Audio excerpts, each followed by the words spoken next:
La présidente, il s'agit par cet amendement de poursuivre la réflexion que nous avions entamée utilement à l'initiative de nos collègues des Républicains en adoptant l'amendement réécrivant en partie l'article 1 dont nous venons de parler en mettant en place une charte de la déontologie en la prenant en compte. Il s'agit là d'étendre, faisant droit d'ailleurs en partie à la remarque de ma collègue Marie-George Buffet qu'elle a fait précédemment, en étendant cette possibilité de la signature des chartes aux sociétés éditrices et non pas seulement aux entreprises, puisque constatons le fait simplement que de plus en plus de groupes de presse concentrent en eux-mêmes différentes entreprises et donc qu'à ce titre qu'il faut permettre que soit il y ait ces chartes de déontologie dans les entreprises dès lors qu'elles existent, ou puisque l'article le permet que dans ces groupes ou dans ces entreprises où ces chartes n'existent pas, d'ici le 1er juillet 2017, que ces chartes soient mises en œuvre. Et donc il s'agit, j'allais dire, presque d'un amendement rédactionnel qui reprend en quelque sorte des termes que nous utilisons par la suite dans le texte de loi, et notamment en son article 7, en parlant de société éditrice. Voilà, Madame la Présidente. Merci, monsieur le député. Monsieur le rapporteur, votre avis sur cet amendement 33 ? Je reconnais là la modestie bien connue d'Aymeric Breillet quand il parle d'amendement rédactionnel. Et je voudrais restituer la portée de cet amendement qui va au-delà de la simple rédaction et qui est un amendement intelligent parce qu'il ouvre une faculté, je dis bien il ouvre une faculté de pouvoir négocier une charte de groupe. Et pour nous être entendu reprocher d'élaborer et de vouloir faire voter une loi anti-Bolloré, ayons au moins l'ambition, collectivement sur tous les bancs, de pouvoir adopter ce soir une loi pro-Canal. Je dis cela parce que nous sommes attachés à cette grande chaîne et à ce grand groupe qui assure, comme vous le savez, un rôle irremplaçable dans le paysage audiovisuel, tant en ce qui concerne le sport que le cinéma.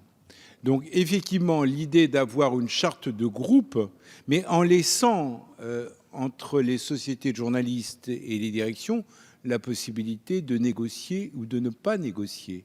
Et c'est ça que je trouve très pertinent dans cet amendement. C'est une faculté qui est ouverte. Si cette opportunité n'est pas saisie, si on préfère avoir une charte déontologique par entreprise, eh bien, il y aura une charte déontologique par entreprise. Mais si on va avoir une charte de groupe, eh bien, on aura une charte de groupe. Donc, merci pour cette bonne initiative, cher Aymeric Breillet et les députés du groupe socialiste qui en sont co-signataires. C'est la raison pour laquelle la Commission a donné un avis favorable.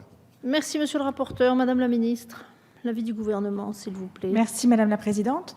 Les groupes de presse peuvent avoir des composantes très diversifiées. On le sait, entre des titres, des chaînes de télévision. Donc, ils peuvent ne pas avoir les mêmes exigences et les mêmes principes, je dirais, appliqués à ces différents titres en matière déontologique. Mais si cet amendement se conçoit comme une faculté et non pas une obligation, je m'en remettrai volontiers à la sagesse de cette Assemblée. Merci, Madame la ministre. Monsieur Riester, vous avez la parole. Oui, écoutez, moi je vais aussi souscrire à ce que vient de dire et le président rapporteur et la ministre sur l'intelligence de l'amendement déposé par monsieur Breillet. Je pense qu'effectivement, si ça permet une possibilité ouverte aux entreprises de pouvoir se référer à une charte de groupe, eh bien tant mieux. Et je suis certain que le président rapporteur et la ministre iront dans le même sens pour l'amendement suivant, le 34, qui étend cette possibilité à plus largement que l'entreprise ou le groupe, mais la branche. Mais nous en reviendrons à l'amendement suivant. Merci, monsieur le député. Je vais donc mettre aux voix cet amendement numéro 33 qui a recueilli l'avis favorable du rapporteur et l'avis de sagesse du gouvernement. Qui est pour ? Qui est contre ? Parole.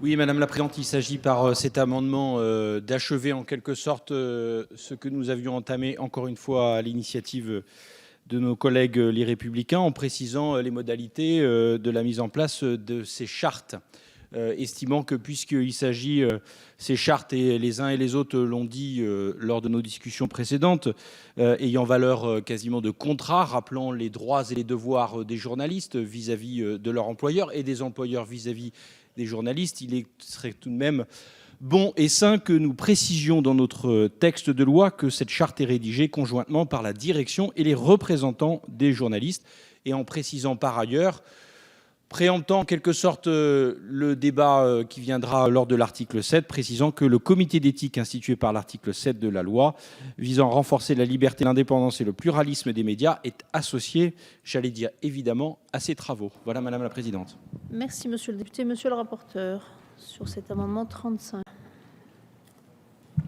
Oui, Madame la Présidente, je voulais remercier d'abord le gouvernement de nous présenter un amendement qui permet de prendre en partie en considération les éléments qui ont été abordés successivement depuis 2 ans dans notre commission et dans la commission des lois. Cela étant, Madame la Ministre, j'avoue ne pas être totalement convaincu par vos arguments pour rejeter les arguments 74 et 71, même si j'ai bien entendu que vous étiez prêts, les sous-amendements, j'étais prêt, merci Monsieur Riester, je vois que vous êtes toujours attentif, mais que vous étiez prêt à proposer un sous-amendement au sous-amendement 73.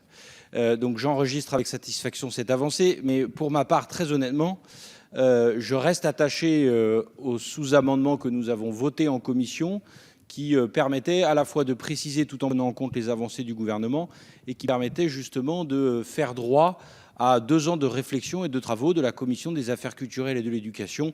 Et après tout, ce n'est pas un gros mot dans l'enceinte parlementaire. Et donc pour ma part, dès lors que ces sous-amendements seront maintenus, je les voterai. Merci, monsieur le député. Monsieur Kert, vous avez la parole.